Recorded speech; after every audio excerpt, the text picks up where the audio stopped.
नमस्कार, बहुत स्वागत है आपका खबर दिन भर आप देख रहे हैं। मैं हूं आपके साथ ऋतु ज्ञानवानी। उज्जैन से बात करेंगे खबर की। महाकाल मंदिर में महिला का हंगामा देखने को मिला है। गर्भगृह में दर्शन के लिए बुजुर्ग महिला का हंगामा देखने को मिला। बैरिकेडिंग कूदकर नंदी हॉल में महिला पहुंची। गणेश मंडपम से नंदी हॉल में प्रवेश कर के गई महिला। पुलिसकर्मियों ने महिला को रोकने की कोशिश की। बुजुर्ग महिला ने पुलिस की बात नहीं मानी। महिला की जिद के बाद मंदिर में हंगामा मच गया।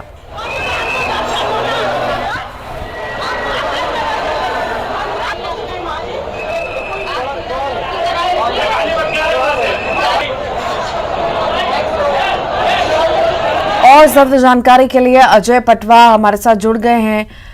अजय, बुजुर्ग महिला का महाकाल में हंगामा देखने को मिला है, आखिर क्या है पूरा मामला, बताइए। जी देखिए, महाकालेश्वर मंदिर में शनिवार, रविवार और सोमवार के दिन जो है गर्भगृह में आम श्रद्धालु के लिए प्रवेश बंद रहता है, पर 250 रुपए की रसीद कटा के जो फर्स्ट बैरिकेडिंग में जो दर्शन करते हैं, पर वो बुजुर्ग महिला फर्स्ट बैरिकेडिंग में थी। उनका ये मानना था कि उन्हें भगवान महाकाल को जल चढ़ाना है, उनको स्पष्ट करना है। इसी को लेके बस उनके मन में आक्रोश था कि मेरे को भगवान के पास तक जाने दिया जाए, मेरे हाथों से जल चढ़ाने दिया जाए।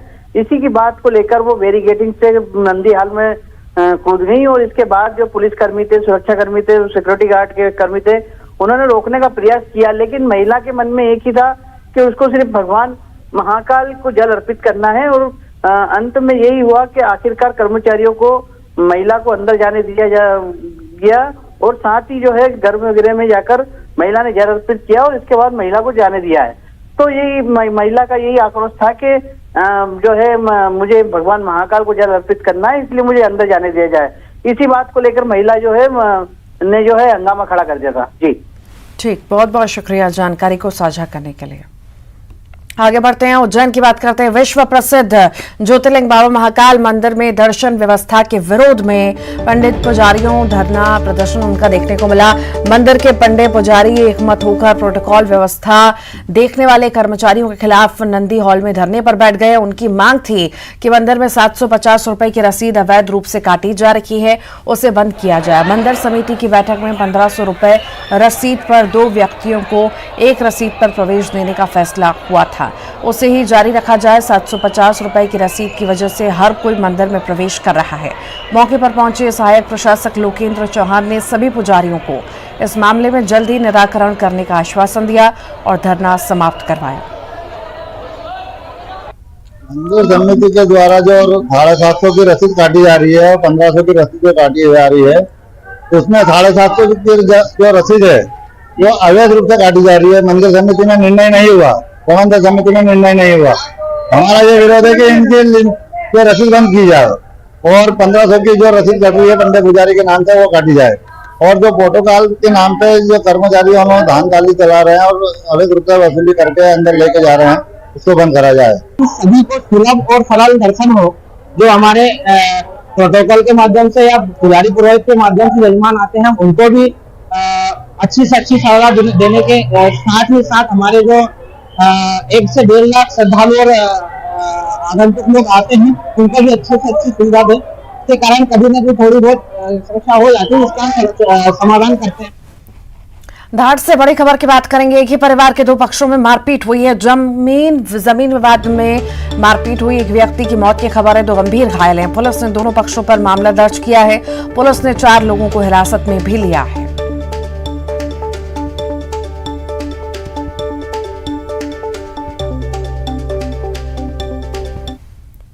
दुर्ग से बड़ी खबर है। नकली मॉस्किटो लिक्विड बरामद हुआ है। पुलिस ने अलग अलग दुकानों से जब्त किया।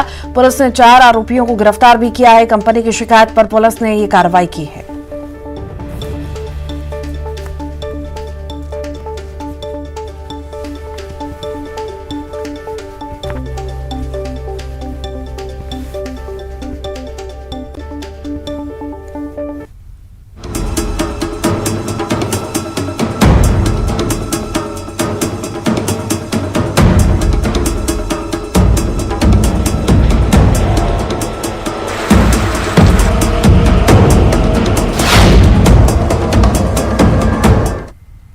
एमपी में इस समय बेमौसम बारिश और ओलावृष्टि ने आफत मचा रखी है। बेमौसम बारिश और ओलों की वजह से जहां आम लोग परेशान है तो वहीं किसानों के लिए सबसे ज्यादा मुश्किल खड़ी हो गई है।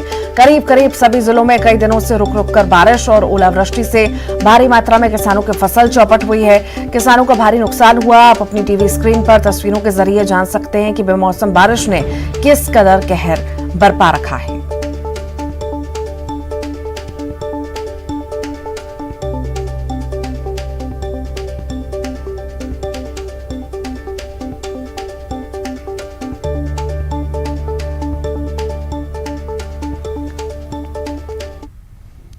डिंडौरी जिले में भी जमकर ओले गिरे। करंजिया और बगाज इलाके में कश्मीर जैसा नजारा देखने को मिला।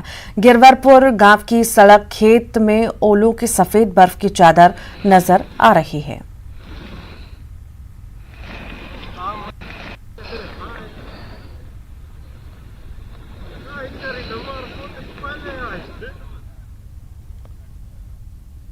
इधर नरसिंहपुर जिले के गाडरवाड़ा में भी भारी ओलावृष्टि हुई, जिससे कई गांवों का जनजीवन अस्त व्यस्त हो चुका है। आसमान से गिरी आफत में लोग ईश्वर को याद करते नजर आए। प्रशासन अब ओलों से हुए नुकसान का सर्वे करा रहा है।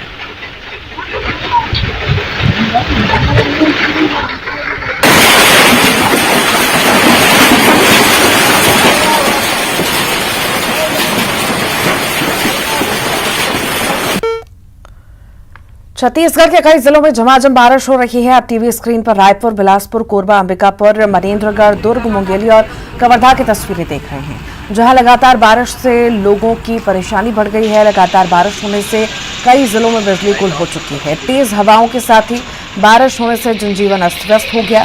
बारिश होने से मौसम में काफी ठंडक है। लगातार बारिश होने से किसानों की परेशानी भी बढ़ गई है। कवर्धा में 2 दिवसीय भोरमदेव महोत्सव के आयोजन में बारिश ने खलल डाल दिया। महोत्सव परिसर में पानी भर गया।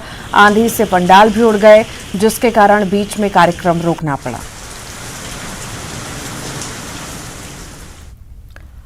बलरामपुर में बेमौसम बरसात ने किसानों की चिंताएं बढ़ा दी हैं। जिले में मूसलाधार बारिश के साथ ही ओलावृष्टि से किसानों को भी काफी मुसीबतों का सामना करना पड़ रहा है। बीते दिनों में हुई बारिश के साथ ही ओलावृष्टि से किसानों के खेत में लगी सरसों, गेहूं और सब्जियों की फसल को काफी नुकसान पहुंचा है। 15-20 मिनट पहले पत्थर गिरा था और पूरा मेरा 4 एकड़ में खीरा था, पूरा नुकसान हो गया। खीरा का फसल हुआ, अचानक मौसम आया एकदम तूफान आंधी और पूरा पखल उखल मारा, साफ हो गया पूरा। अंबिकापुर से बड़ी खबर है। पार्किंग में खड़ी कार में आग लगी है। कन्या स्कूल के सामने ये कार खड़ी हुई थी। गुरुद्वारा चौक स्थित स्कूल के पास हादसा हुआ है। अचानक धू धू कर जलने लगी कार। आग लगा देख अफरा तफरी मचने लग गई। नगर निगम के टैंकर से आग बुझाई गई। कांकेर दौरे पर सीएम भूपेश बघेल पहुंचे। करप गांव में आयोजित कोसरिया मरार पटेल समाज के सम्मेलन में शामिल हुए और इसी दौरान मुख्यमंत्री ने जिले को 143 करोड़ 92 लाख रुपए के 95 विकास कार्यों की सौगात दी, जिसमें 110 करोड़ 15 लाख रुपए के 76 विकास कार्यों का भूमि पूजन और 33 करोड़ 77 लाख रुपए के 19 कार्यों का लोकार्पण शामिल है। सीएम ने जिला अस्पताल कांकेर में एमआरआई मशीन का बटन दबाकर डिजिटल शुभारंभ भी किया। तो वहीं पटेल समाज के सामाजिक भवन के निर्माण के लिए 50 लाख रुपए देने की घोषणा की और पंचायती क्षेत्रों में सब्जी पसरा लगाने वाले से शुल्क नहीं लिए जाने की बात कही। इस मौके पर भूपेश बघेल ने कहा कि समाज के उत्थान के लिए उनकी सरकार लगातार काम कर रही है।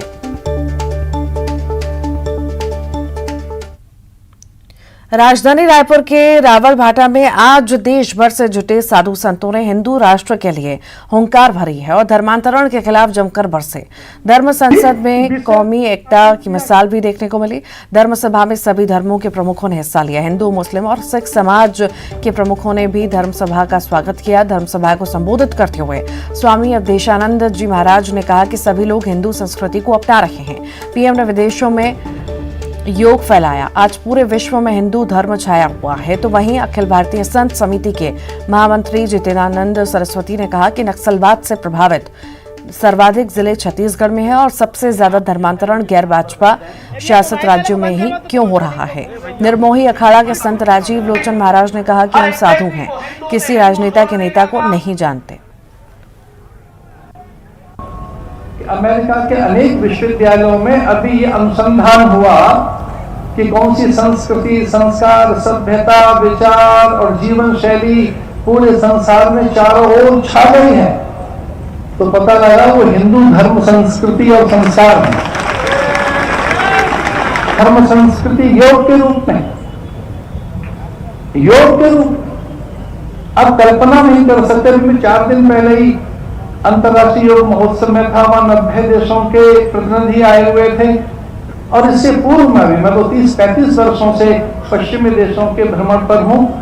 आप अचंभित होंगे, अकेले 12 लाख तो अमेरिका में योग केंद्र हैं रजिस्टर्ड,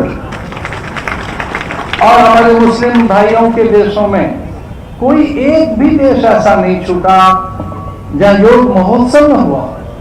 ब्राजील में, ऑस्ट्रेलिया में, न्यूजीलैंड में एक समय पर। और सच मानिए, अगर हिंदू बहुत कट्टर हो गया, एक दिन कोई मुझसे पूछ रहा था कि हिंदू कट्टर हो गया तो क्या होगा, मैंने कहा जिस दिन हिंदू कट्टर हो गया पूरी धरती पर शांति और समाधान के द्वार खुल जाएंगे, क्योंकि हिंदू कट्टर होने पर वो अहिंसक बनेगा। कि इस देश के साजिशों की कुछ जड़ें छत्तीसगढ़ में भी हैं। चर्च प्रायोजित आतंकवाद की दृष्टि से अगर आप देखें तो नक्सलवाद से प्रभावित सर्वाधिक जिले छत्तीसगढ़ के अंदर हैं। इसलिए इस सभा की और इस यात्रा की आवश्यकता थी। अगर सर्वाधिक धर्मांतरण चर्च के पैसों से हो रहा है तो मैं पूछूं कि गैर भाजपा शासित राज्यों में ही क्यों हो रहा है? उन पैसों के स्रोत, राष्ट्रद्रोहियों के द्वारा उपलब्ध कराए जाने वाले धन के स्रोत इन्हीं राज्यों में क्यों खुले हुए हैं? इसके पीछे कोई तो राजनीतिक कारण है। अरे भैया, हम साधु हैं, हम नेता पनेता नहीं जानते, हम तो एक ही शब्द जानते हैं, विष्णु सहस्त्र नाम में भगवान का एक नाम नेता है। हम दुनिया के नेता को नहीं जानते, हम राम जी को जानते हैं, वो हमारे नेता हैं। और वो राम कहाँ हैं? वो राम छत्तीसगढ़ियों के हृदय में रमे हुए हैं। देश का विभाजन हुआ, मैं पूछना चाहती हूँ, हिंदुस्तान धर्म के आधार पर हिंदुस्तान का विभाजन हुआ था या नहीं हुआ था? जोर से बोलो। पाकिस्तान उनको मिला था कि नहीं मिला था? तो हिंदू राष्ट्र, हिंदुस्तान हिंदू राष्ट्र है कि नहीं है? ये हिंदू राष्ट्र था, हिंदू राष्ट्र है और हिंदू राष्ट्र रहेगा। संसार की कोई ताकत रोक नहीं पाएगी।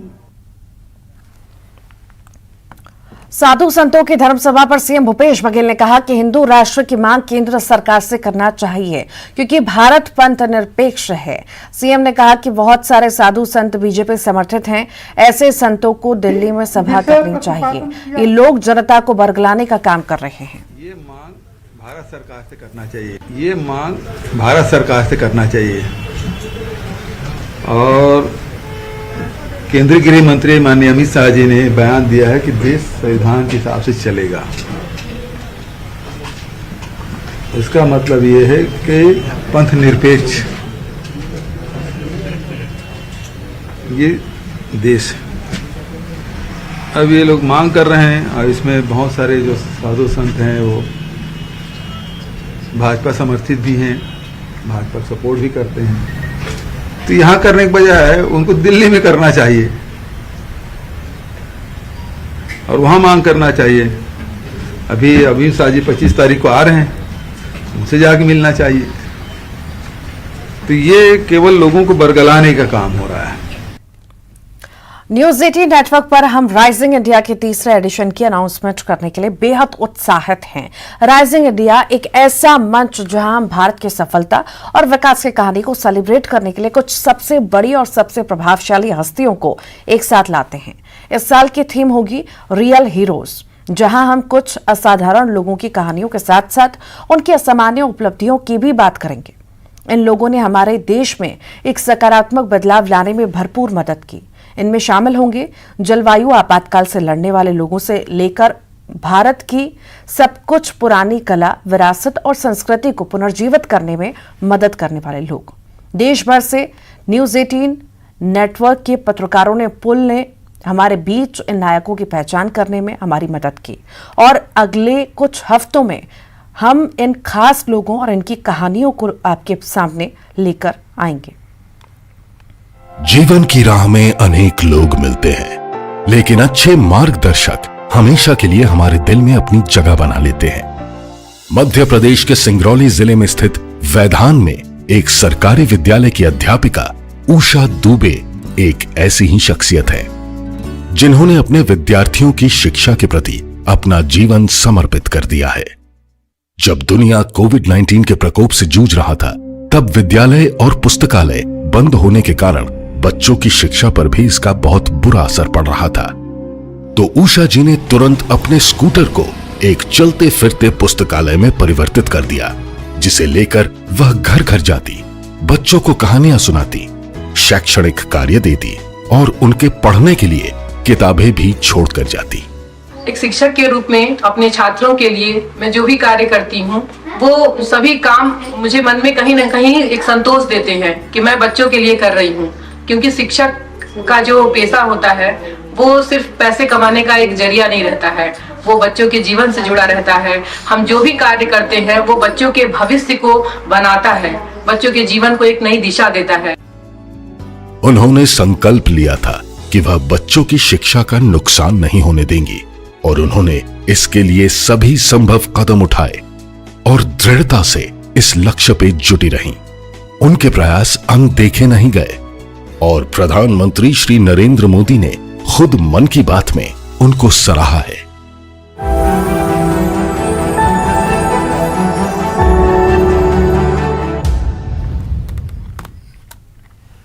देखते रहिए हमारी एक खास पेशकश राइजिंग इंडिया रियल हीरोज, जहां हम आपके लिए विभिन्न क्षेत्रों में काम करने वाले असली हीरोज की कई और कहानियां लाते रहेंगे। नमस्कार।